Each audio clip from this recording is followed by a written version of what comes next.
Hello. The US and Iran have carried out tit-for-tat strikes, effectively breaching their ceasefire.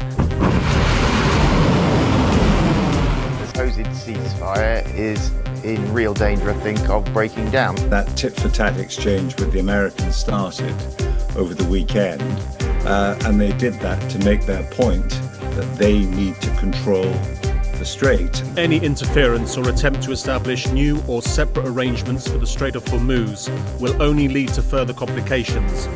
I think it's increasingly clear now that no matter what the 23 points of the Memorandum of Understanding is, it all boils down to the Strait of Hormuz.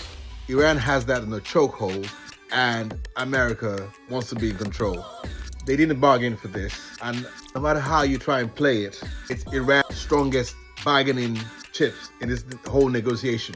Never mind sanctions, nuclear program, the maritime access to Strait of Hormuz is everything. Listen to the BBC's take on this. There have been several days of tit-for-tat strikes between the US and Iran, with both countries accusing each other of violating the ceasefire. The US says both sides have now agreed to, quote, stand down, and negotiations remain on track. Well, here's our correspondent Yolande Nell with a breakdown of the back and forth attacks. Starting with Iran firing those projectiles, damaging a cargo ship last Thursday in the Strait of Hormuz.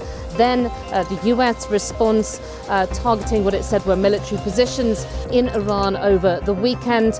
And then Iran responding as well by targeting once again Kuwait and Bahrain, which both host US military bases. Why are the US and Iran again clashing?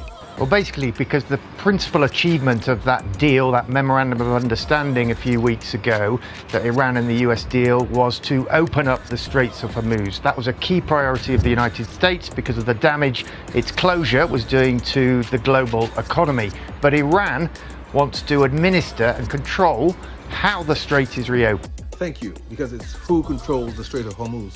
That's why Iran is still firing drones on tankers and American military bases. Otherwise, Trump can easily have declared that they've won the war, pack the bags and go home. But without the Strait of Hormuz, it looks like a big fat lie.